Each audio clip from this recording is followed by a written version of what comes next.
Hey there, welcome back to another episode of Level Up, where we help you build and grow your dream practice and work with the clients you love. Level Up is all about answering your most burning questions about private practice and also leveling up. And that is our exact question today.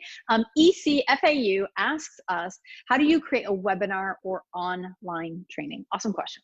Yes, great question. We'll get into that in just a moment, but first we want to say thank you to TherapyNotes for sponsoring this series and being a great support to our community. If you're in need of an awesome EHR, check them out at therapynotes.com for your first 2 months free using code PPS as in Private Practice Startup. So before I answer this question, I'm going to say, whew, because it does really take a lot of work sometimes to create an online training or a webinar. And there are also pretty simple, quick ways to do it. Know that you'll evolve over time and you'll get better over time. So Kate and I are going to kind of give you the high level of the pieces and the systems that you need. And then really educating in yourself and learning about marketing is super essential. So the first place you want to start is having an audience, right? Who is your audience? And a lot of times therapists will utilize the audience they already have. And you want to sometimes go from what you're doing in the therapy room and creating that as a webinar and online training. So it's kind of easy in that sense. So knowing who your audience is, having an audience to be able to share it with, to be able to do that would be step one. Absolutely. And being clear on what is it that your audience is struggling with? What is it that if you have an email list of your clients that you work with currently and you want to be able to create a program or an online course or a webinar for them, awesome. You want to think about what are they struggling with? What do you tell them all the time in the counseling sessions? What do you find yourself repeating to every session? And those are types of things that are really great to create for that. So you want to make sure that your webinar is meeting a need of theirs. You're having a solution that you're able to offer them.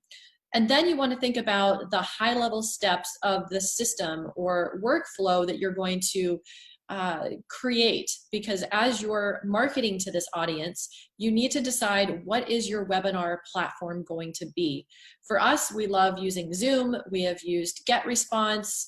That's a pretty comprehensive technology platform that manages email, webinar, landing pages, which if you don't know what a landing page is, that's an important thing to have set up because it is basically like a one-page website that talks about your event and how it's solving a problem for particular people that you're sending the information to, how it is that they can register, if it's a free webinar or maybe it's a paid for training. And if it's a paid for training, you want to make sure that you have a payment system that integrates with the software as well. So those are some of the high level of tech stuff that you would need to use. One of the things too, we've been experimenting with some master classes and utilizing Zoom connected with our other platforms, and Zoom has a lot of different integrations. So if this is kind of your first time trying it out, you can utilize that. Don't forget to record your webinar or online training.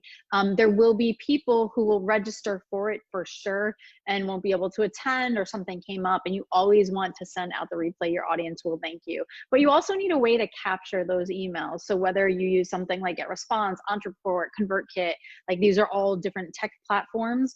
I know that Zoom does have a way of capturing all the emails as well, as you want to make sure that you follow up with them too. And also too, a webinar or online course. So an online course might just be the thing and that's it. But a webinar a lot of times can be used for free, but it's also for the next thing. So are you going to sell them a series or a package or a product? Like what is then going to be next? Because you always want to keep giving to your audience. If they really know, like, and trust you, they are going to want more from you. So what then is the next best step in regards to your webinar or online training?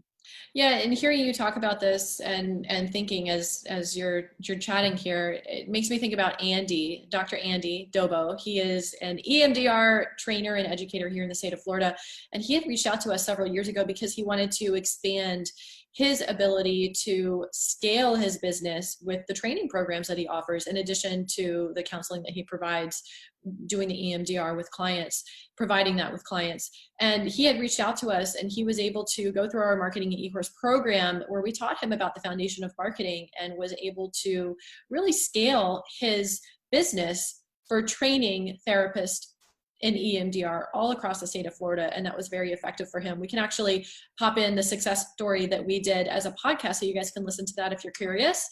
But our private practice marketing e-course and coaching programs are a great opportunity to learn that foundation of marketing so that you can really scale and grow your business. If you're interested in the self-study program, It is available on our website at any particular time. And then if you want to go through the coaching program with us, we'll launch that several times a year. So we'll pop the links for that in our resources as well. Anything else you want to add? Yep. And if you guys have further questions on how we can help you, look for the Ask Us post on Tuesdays in the Facebook group. And remember, guys, you guys got this. We're here to support you, whatever that is, from startup to mastery. And we will see you guys next time on Level Up. See you next time. You guys got this.